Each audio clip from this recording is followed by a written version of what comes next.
Maayo akong magbalantay, wala gyud magkulang kanako. Sa berde nga sipsibanan, siya mibutang kanako. Sa malinawon nga tubig, ginatultulan niya ako. May kapahulayan sa akong kalag, kay siya magbalantay og akong Ginoo.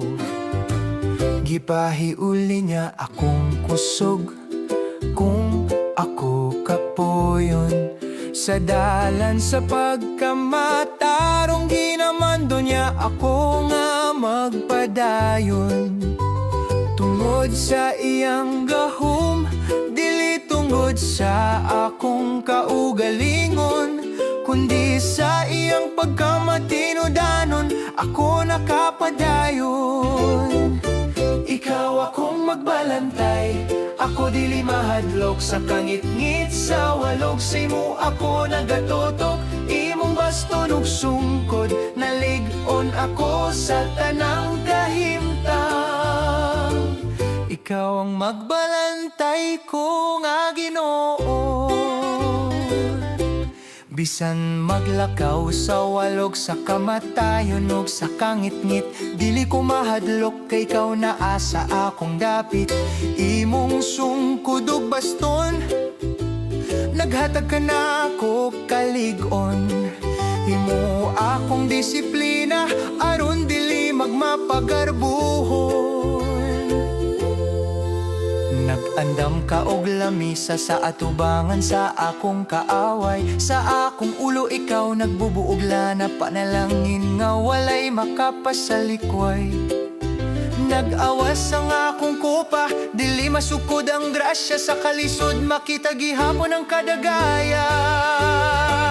Ikaw akong magbalantay, ako dili mahadlok sa kangit-ngit. Sa walog sa imo ako nagatutok, imong baston ug sungkod, nalig-on ako sa tanang kahimtang. Ikaw ang magbalantay ko nga Ginoo.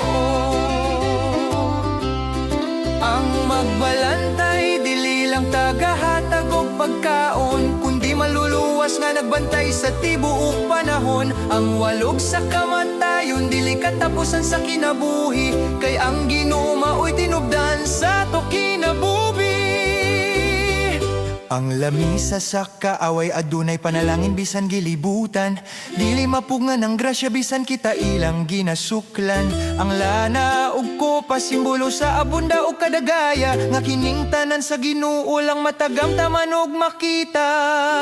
Sigurado ang kaayo ug gugma mo sunod ka nako kanunay. Sa tanang adlaw sa kinabuhi, siya lang akong pahulay. Ug sa balay sa Ginoo ako magpabilin hangtod sa kahangturan, kay siya akong magbalantay, akong dalangpanan.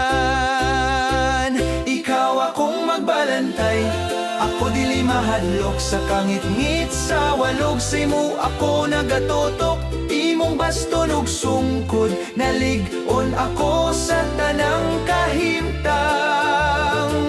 Ikaw ang magbalantay ko nga Ginoo.